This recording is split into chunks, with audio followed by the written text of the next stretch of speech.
Fala galera, é um prazer tê-los vocês aqui novamente. Hoje nós vamos falar sobre ecologia, né? Vamos começar a abordar o tema ecologia.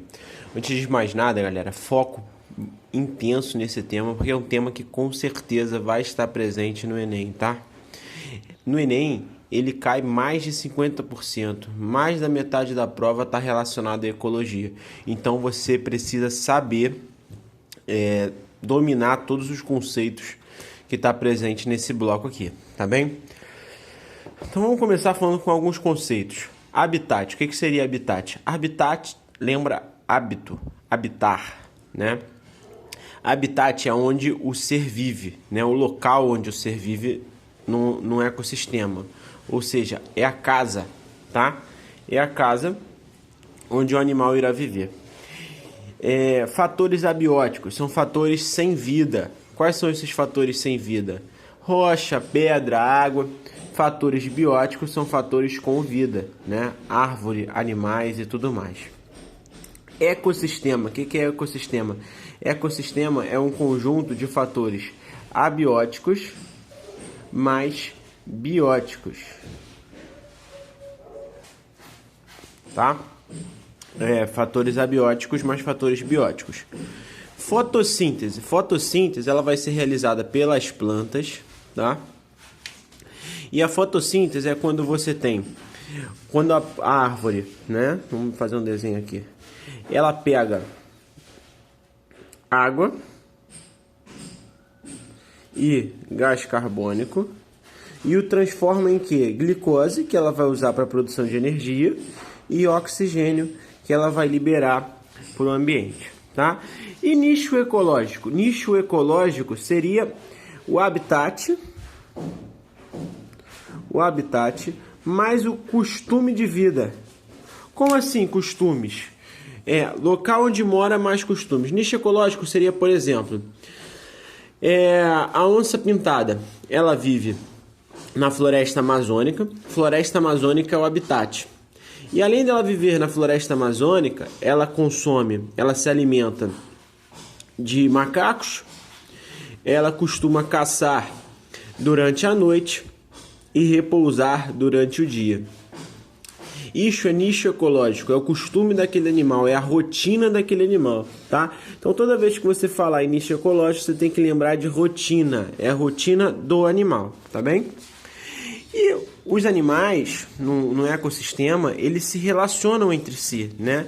Um animal irá se alimentar de outro, um ser vivo se alimentará de outro, exceto um que são as plantas. Então as cadeias alimentares se estruturam através de produtores, consumidores e decompositores.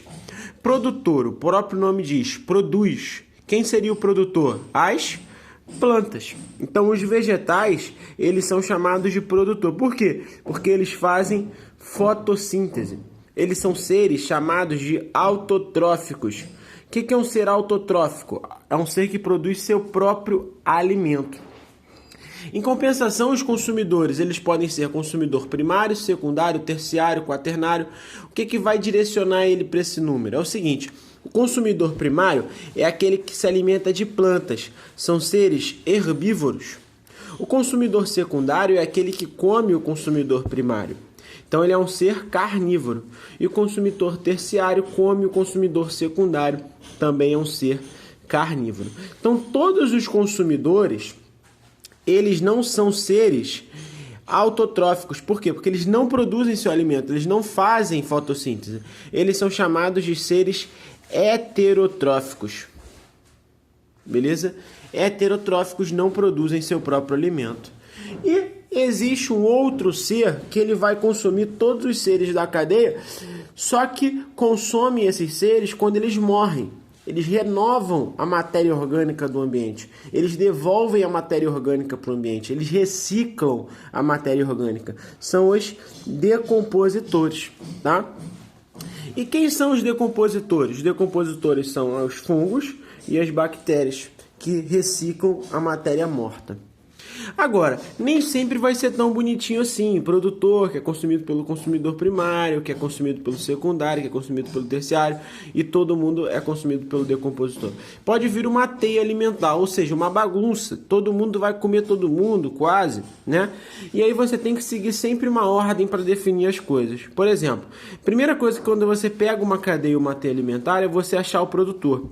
Nesse caso aqui, quem é o produtor? É o capim. Por que eu sei que é o capim? Porque ele é o vegetal dessa cadeia alimentar. E aí, agora, como é que eu vou saber quem é consumidor primário, secundário, terciário? Você vai seguir as linhas. Eu sempre costumo seguir da linha mais acima. Sempre sigo a linha mais acima. Então, vamos lá. O capim é consumido pelo boi. Então, o boi come o produtor. Se ele come o produtor, o boi ele é consumidor primário. Aí o boi tem duas linhas, uma de baixo e uma de cima. Eu sigo para a linha de cima. E o boi é consumido pela cobra. Então a cobra vai ser consumidor secundário. Só que essa cobra, linha de cima, é consumida pelo gavião. Então o gavião vai ser consumidor terciário. Isso na primeira linha. Agora eu vou para a segunda linha. Só que antes de ir para essa segunda linha, eu tenho uma linha que vai ficar sem, que é essa aqui. Então vamos voltar? O boi come o capim, então o boi é consumidor primário. E o boi, ele é consumido pela cobra, mas também é consumido pelo homem. Então o homem ele vai ser consumidor secundário. Agora, na linha de baixo, nessa linha aqui, o capim ele é comido pelo homem. Então o homem vai ser consumidor primário também. Ué, secundário e primário, sim. Ele é secundário por essa linha de cima e primário por essa linha de baixo. Agora, o homem ele também vai ser consumido pela cobra. A cobra é consumidora secundária, porque come o homem que é consumidor primário nessa linha aqui, tá? E além disso, essa cobra é comida pelo gavião, que é consumidor terciário, por essa linha aqui. Agora vamos para a linha de baixo. O capim ele é consumido pela cobra, pela joaninha, desculpa. Então a joaninha é consumidor primário. Sempre linha de cima. A joaninha é consumida pela cobra. Então a cobra vai ser consumidora secundária. A cobra é consumida pelo gavião. O gavião vai ser consumidor terciário. Em contrapartida, essa joaninha também é comida pelo gavião. Então o gavião, além de consumidor terciário, ele vai ser consumidor secundário. Tá? É um pouco complicado, mas se você seguir pela ordem, você não vai se enrolar. Nós ainda temos pirâmides alimentares, que são as pirâmides que ocorrem numa cadeia alimentar. É a ordenação de uma cadeia alimentar. Então, por exemplo, a pirâmide de número, ela se relaciona o número de indivíduos.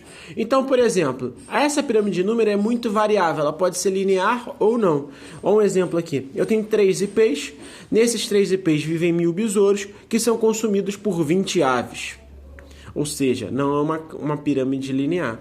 Ou pode ser uma pirâmide linear. Por exemplo, eu tenho 1000 plantas, onde são consumidas por 300 gafanhotos, e esses 300 gafanhotos são consumidas por 20 aves.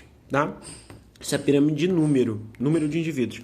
Agora, também tem uma pirâmide de biomassa, que é uma pirâmide de massa, medida de quilo. Então, por exemplo, eu posso ter 1000 quilos de produtores, que são consumidos por 100 kg de consumidor primário e que são consumidos por 10 kg de secundário. Normalmente, a pirâmide de biomassa, ela sempre vai ser linear, tá? Mas existem algumas exceções. Agora, uma pirâmide que sempre vai ser linear é a pirâmide de energia. Sempre, Gustavo, sempre linear, tá? Vocês vão entender por quê. Apenas 10% da energia ela passa para o nível trófico superior. O que é o nível trófico superior?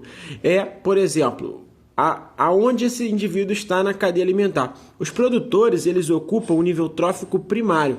Os consumidores primários, nível trófico secundário. Os consumidores secundários, o nível trófico terciário. Então vamos lá, eu tenho os produtores com 40.000 quilocalorias. Só que apenas 10% passa para o nível trófico superior. Então apenas 4.000 quilocalorias vão ser passadas para o consumidor primário, que vão passar apenas 400 para o secundário, que vai passar apenas 40 para o terciário. Olhando para cá, isso justifica o seguinte: qual é o ser que come mais, o consumidor primário ou o terciário? Pensem aí. Exatamente, o terciário. Por quê? Porque apenas 10% passa para o nível trófico superior. Então, pouca energia vai passar para o nível trófico superior. Então, quanto maior o nível trófico, eu digo que mais alimento esse consumidor precisa. Então, por exemplo, quando eu comparo o consumidor secundário com o consumidor terciário, esse consumidor terciário ele vai se alimentar mais. Por quê? Porque ele está no nível trófico superior, ele precisa de mais alimento. Então, por exemplo, a gente precisa muito mais de alimento para manter uma massa corporal do que um boi. Porque o boi ele já se alimenta do capim, ele tem enzima para digerir os vegetais. Nós não temos enzimas que digerem os vegetais. Então a gente precisa comer a carne do boi, né? E apenas 10% daquela energia da carne do boi vai passar para a gente. Por isso que a gente tem que estar sempre se alimentando, tá? Na cadeia alimentar, a gente também pode entender alguns acúmulos. Vamos ver aqui eutrofização. Um exemplo clássico da eutrofização para você gravar é a Baía de Guanabara. Baía de Guanabara, olha que louco, Baía de Guanabara. Lembre sempre da Baía de Guanabara. Por quê? Porque ela é um exemplo importante para a gente entender a eutrofização. A eutrofização ela ocorre por acúmulo de lixo orgânico, tá, galera? Lixo orgânico, lixo que a gente joga fora no lixeiro, alimento e tudo mais. São lixos biodegradáveis. Como é que ocorre? Inicialmente eu jogo um lixo lá na minha Baía de Guanabara, então eu aumento o lixo. Quando eu aumento o lixo, eu aumento matéria orgânica naquele ambiente. Então eu vou aumentar algas. Por quê? Porque eu estou dando substrato para essas algas fazerem fotossíntese. Com isso elas vão aumentar o oxigênio.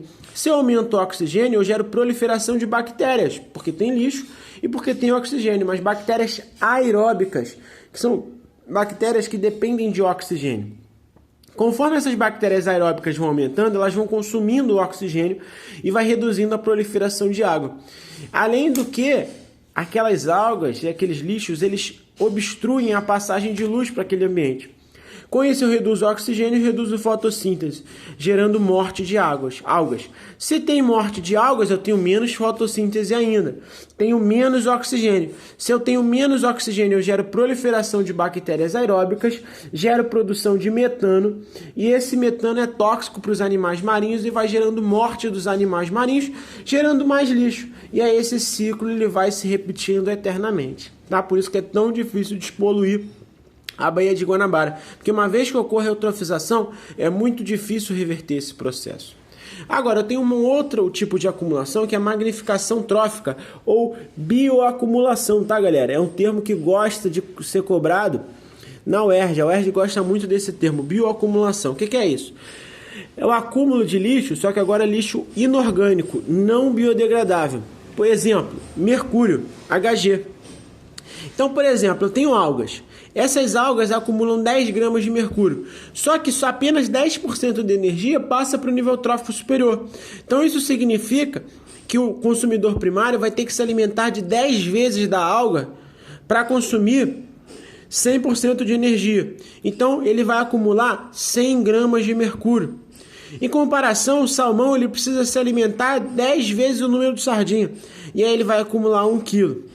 E o humano, por estar no nível trófico mais superior, ele vai ter que consumir 10 vezes o salmão, vai consumir 10 quilos. Então, na bioacumulação, quanto maior o nível trófico, mais acúmulo, tá? Então, por isso que o humano ele acumula muito mais elemento inorgânico do que os outros seres. Tá bem, gente? Então é isso. Estudem e depois façam os exercícios. Um abraço.